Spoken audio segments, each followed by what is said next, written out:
morning, everyone, and welcome to my speech. I'm glad you're here. I'll begin with a quote by Henry Peter Brockham that says, "Education makes a people easy to lead but difficult to drive, easy to govern but difficult to enslave."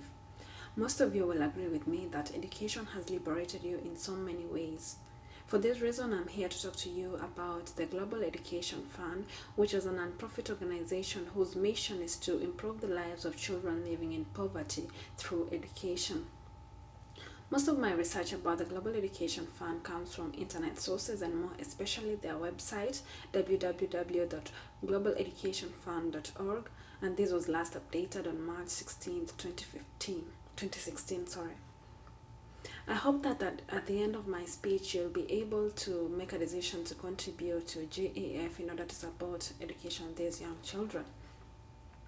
So as we talk about this, I'll go through what GEF is, what it does, and some of its accomplishments in the countries in which it operates. Let's begin with what GEF is. GEF is a non-profit organization, as I mentioned earlier, whose mission is to provide education to children living in poverty. It started off in Latin America and Southeast Asia, but has now expanded to Kenya, India, and Guatemala. It improves the lives of children living in poverty through providing literacy materials, books, and teacher training, and also scholarship opportunities to specific children. Let's proceed to talk about what it does.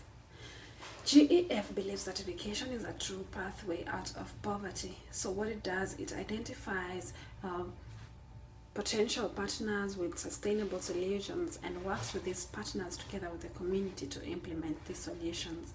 In this way, they're able to implement solutions that help improve the children's lives through education. Let's proceed to see some of the things that GEF has accomplished in the various countries in which it operates. I'll begin with Kenya. Kenya is a third world country, and according to Kenya's newspaper, the Daily Nation, on October 26, 2015, it shows that there are still a high level of dropouts in Kenya despite free primary education that offers free education till 8th grade. This is because of high costs of living, and therefore most families cannot afford the cost of tuition, books, and supplies for their children to go through high school. Most of those children who drop out of school and are unable to join secondary school are girls. For this reason, GEF comes in and picks out the girls and educates them. With me, I have a picture of girls who were once refugees but are now scholars with GEF on May 2012. What GEF does, it comes into the society and works with these girls to provide education. According to a survey by according to a 2014 report by a task force that was commissioned by the county government of Nairobi to improve their public primary education, it shows that only 50% of children who graduate 8th grade proceed to high school. Out of these, out of these children who proceed to high school, only 10% of them are able to go to a level higher than high school. Of the 50% that do not make it to high school, 23% of them are girls who already are mothers. So this is where GEF comes in. It wants to stop the level of children getting married at an early age, especially girls. And in 2013, GEF in Kenya had 54 scholars, 25 of whom will graduate high school that year, and all of them graduated high school. This shows a 100% success rate according to the survey done by the quality assurance team of GEF. So 100% of children graduate high school from the GEF program, as compared to the ordinary Kenyan children where only 8.5% are able to successfully graduate high school. And the same survey shows that 86% of the children who graduate high school as GEF scholars are able to get into a college or university, and also are called on to do professional courses, as compared to 52% of the ordinary Kenyan students who get called to a college or university or even to the professional courses. Finally, Let's proceed to Guatemala. Guatemala is third world country. Also, it's one of the poorest countries in Latin America. Children in Guatemala, only 3 in 10 are able to graduate 6th grade. That is devastating. 25% of the population in Guatemala is actually illiterate.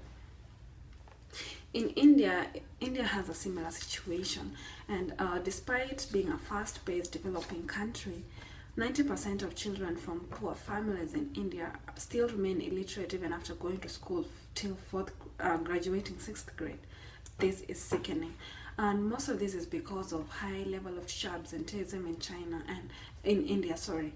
So this is where the GEF comes in and tries to work with the teachers, providing teacher training, and this has helped improve the level of education of children in India. With me, I have a picture of children in India.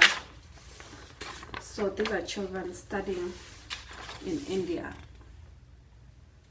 Down here we have statistics that show that only 3 in 10 of children graduate to 6th grade, and that's in Guatemala. And right here we have that in Kenya, only 60% of children are enrolled in secondary school.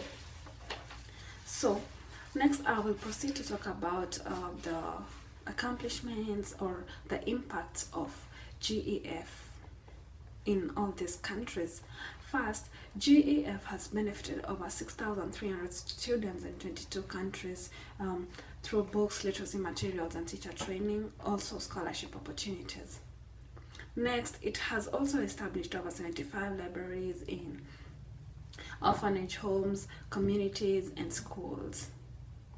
Next, GEF has also helped to improve over 10 schools by purchasing textbooks, providing teacher training to over 25 educators, and this has helped improve education in more than 10 poor community schools. Finally, GEF has delivered more than $2 billion worth of textbooks in schools and poor community orphanages and homes. So now that we've talked about GEF and you've learned what it does, I hope you can be able to appreciate the education that you have and not take it for granted. We've looked at GEF, what it does, and some of its accomplishments. I would like to urge all of you to make a contribution to GEF in any form, and some of the many ways in which you can contribute are found in these brochures that I have handed over to many of you. And if you do not have a copy, make sure you grab one before you leave. So let us make a decision to educate a child, and let us liberate them. Let us all contribute to a free world through education. Thank you for coming to my speech, and have a good day.